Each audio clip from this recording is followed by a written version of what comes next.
안녕하세요. 7월 15일 주요 경제 또 비즈니스 소식들 속으로 함께 들어가 볼 시간입니다. 오늘은 특히 기업들의 이 가격 전략 변화, 그리고 글로벌 공급망 재편 움직임 이런 부분들이 아주 흥미로운데요.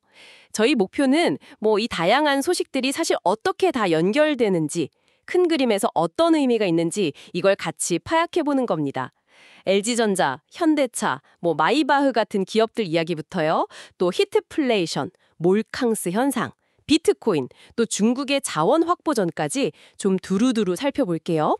자, 그럼 바로 시작해 볼까요? 먼저 눈에 띄는 건 역시 기업들의 가격 정책 변화인데요. LG전자가 중국 파트너랑 손을 잡고 60만 원대 가전을 유럽에 내놨어요. 메이드 바이 차이나, 브랜디드 바이 코리아. 이거 상당히 파격적인데요. 네, 맞습니다. 이게 LG의 그 투트랙 전략이 이제 본격화된다. 이렇게 볼 수 있겠죠. 그러니까 초고가 프리미엄 시장은 딱 지키면서 동시에 이제 중저가 시장까지 공략해서요. 리스크를 좀 분산하고 새로운 성장 동력도 찾겠다. 이런 의도입니다. 단순히 그냥 싼 제품을 판다. 이게 아니군요. 그렇죠. 그냥 싸게만 파는 게 아니라 현지 생산 파트너를 잘 활용해서 좀 빠르게 시장에 침투하겠다. 이런 계산이 깔린 거죠. 근데 그 60만 원대 제품이 LG의 원래 그 고급 이미지에는 좀 영향이 없을까요? 뭐랄까 자칫 전체 브랜드 가치가 좀 희석될 위험은 없나 이런 생각도 드는데요. 네, 충분히 그런 우려 나올 수 있습니다. 그럴 수 있죠. 하지만 LG는 이제 최상위 라인업, 그 시그니처 라인업은 더 강화하고 있거든요. 그러면서 오히려 이 중가 라인이 성공하면 브랜드 전체 인지도를 높여서 상위 제품 판매까지 끌어올리는 그런 역프리미엄 효과를 기대하는 것 같아요. 아, 역프리미엄 효과요? 네, 물론 이게 성공할지는 지켜봐야겠지만 어쨌든 좀 계산된 위험 감수다 이렇게 볼 수 있겠습니다. 그렇군요. 그럼 이제 프리미엄 쪽에서는 메르세데스 마이바흐가 세계 최초로 브랜드 센터를 서울 압구정에 열었단 말이죠. 한국이 미국, 중국 다음 가는 3대 시장이라고는 하지만 그래도 세계 최초 센터라니. 대단하네요. 이게 단순히 판매량 때문만은 아닐 것 같은데요. 맞습니다.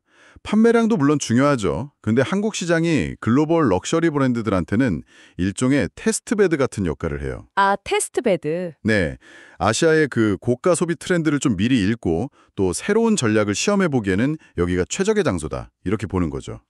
이번 마이바흐 센터도 그냥 판매 공간이 아니라 전시, 커뮤니티 기능 이런 걸 다 결합한 그 경험형 리테일의 전형이거든요. 브랜드 충성도를 아주 극대화하려는 전략이죠. 아하. 그런가 하면 현대차 그룹은 미국에서 60개월 무이자 할부에다가 10% 할인까지? 이야, 정말 공격적인데요? 상반기 점유율도 조금 올랐다고 하고요. 이것도 어떤 배경일까요? 네, 이거는 아마 그 잠재적인 관세 부담 같은 그런 불확실성에 좀 대비하고 재고도 좀 관리하려는 가격 전가 지연 전략 이렇게 보입니다. 특히 그 연이율 0% 그러니까 소비자가 이자를 아예 안 내는 거잖아요. 이 0% APR은 고금리 시대에는 엄청난 유인책이죠. 그렇죠. 지금 같은 때 0%면 혹하죠. 네, 그래서 단기 수익은 좀 일부 포기하더라도 일단 고객을 확보하고 브랜드 충성도를 지키겠다.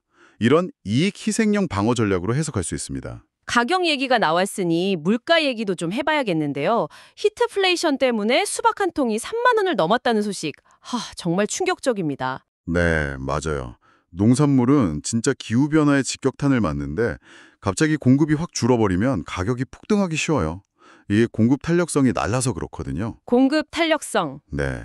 이럴 때 또 가격을 막 올리기 힘든 기업들은 양을 줄이는 그 슈링크플레이션 카드를 쓰기도 하죠. 결국 소비자는 같은 값을 내는데 양이 줄어드니까 이것도 최강 물가 상승의 또 다른 모습이라고 할 수 있습니다. 아, 그렇네요. 반대로 또 폭염덕을 본 곳도 있어요. 몰캉스라고 하죠. 더위를 피해서 백화점으로 가면서 롯데백화점 같은 경우 매출이 15%나 늘었다고 합니다. 네, 쇼핑 공간이 이제 일종의 피서지가 되는 거죠.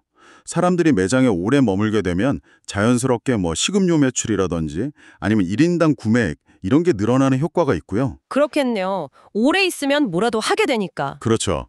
또 백화점 입장에서는 이렇게 방문객이 늘어나면 이걸 바탕으로 입점업체하고 임대료 협상 같은 거 할 때 좀 유리한 위치에 설 수도 있고요. 글로벌 공급망 쪽으로 넘어가 보면요. 중국의 움직임이 진짜 예사롭지 않은 것 같습니다.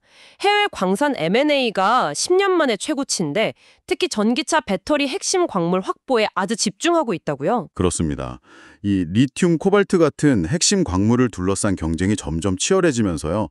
각국이 자원을 약간 무기화하는 자원 민족주의, 이걸 또 거래로 풀려는 거래 외교, 이게 막 충돌하고 있는 양상이에요. 자원 민족주의 대 거래 외교라. 네.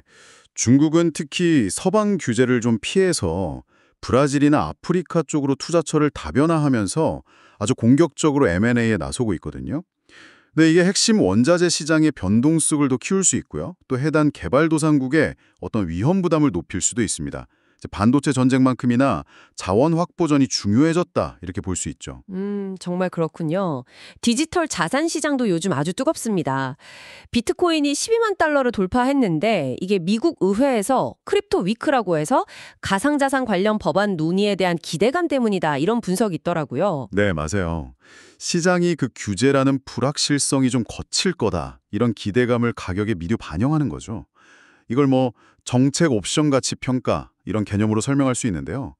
비유하자면 어떤 게임의 규칙이 명확해지면 사람들이 더 자신감을 갖고 참여하게 되잖아요.